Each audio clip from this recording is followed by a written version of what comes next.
One of my favorite parts about visiting Japan is trying out hidden gems. The country is absolutely chock full of them in lesser explored places of major metropolitan areas. But even in the most densely packed streets of the greater Tokyo region, you can still find popular restaurants known only to those in the know. Today we're going to check out a small piece of Hokkaido right in the heart of Tokyo. Welcome to Bubby Eats Ganso Sapporo-ya. Japan is divided into 8 major regions, with the northernmost being Hokkaido. They also have regional cuisine that they're known for, kind of like how a slice of pizza from New York differs from one in Chicago. Subscribers of the channel may already know, but Japanese dishes also have regional variants. No, not that kind of regional variant, I'm talking about ramen.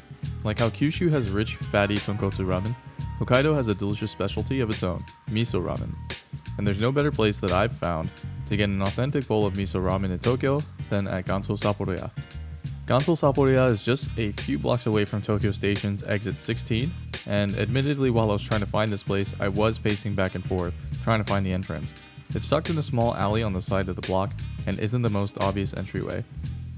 That aside, the ordering process is simple and feels very retro, as when you first get to the door, someone will take your order, collect your payment, and quickly usher you to an open seat.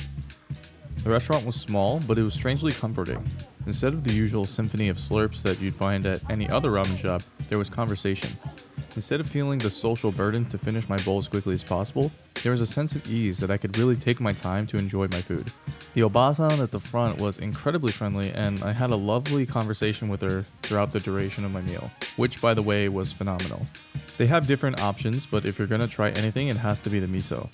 The broth used white miso and was excellent. Miso broth is difficult to really nail in ramen, as oftentimes the miso is either too powerful, which leads to it being overly salty, or not powerful enough, which makes the experience similar to any shio or shoyu broth.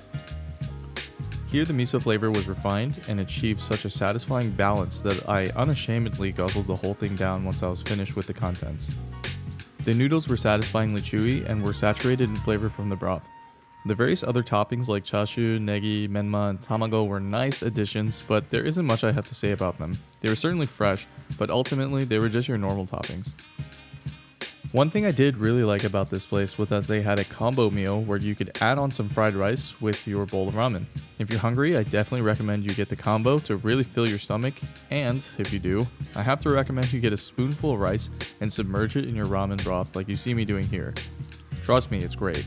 If you don't trust me, trust the obasan that laughed to herself when she saw me do it and said, "Nii-chan, oishisou ni taberu ne," which I'm pretty sure means she thinks that I know how to eat, so suck it. Slurp it?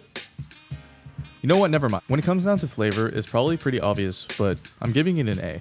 The ramen was excellent, like I mentioned. The fried rice surprised me with how good it was, and the accompanying vegetable soup was earthy, flavorful, and really helped me feel less disgusted with myself after inhaling so much ramen broth. Mouthfeel has also got to be an A. I love curly, wavy noodles, since they're so fun to slurp and just feel so satisfying to chew. The toppings were fresh and crispy, which is great, because the last thing I want is a slimy ball of negi in my mouth that'll just stick to my teeth for hours. If you don't know the discomfort of eating leafy green veggies that have gone off a bit, then consider yourself lucky that my previous statement doesn't really resonate with you. Value of course gets an A. It's difficult to find a sizable and delicious ramen under 1,000 yen these days, and here you can get a bowl for 950 yen. It can be upgraded for 100 yen to a large bowl, but the regular bowl is usually enough for most people. The fried rice add-on was 400 yen, and is definitely worth it considering how much rice you actually get. Overall, we're clearly coming out to a grade of an A, which means I can rate Ganso Sapporo-ya certified bubs. To close out this video, I'd like to point out that because many first-time travelers will probably stick to visiting major tourist cities such as Tokyo, Osaka, and Kyoto, a whole country of delicious eats have to be saved for a second or maybe even third trip. And if it's your first trip, or you don't have the luxury of visiting Hokkaido, do yourself a favor and try out this stellar bowl of miso ramen. Many thanks to those of you who have subscribed to the channel. We're still on our way to the 500 subscriber goal, so if you haven't already, get subscribed, click the bell icon so you can be notified for more videos I've got coming soon. If you have any recommendations for me, please feel free to recommend some spots for my next trip.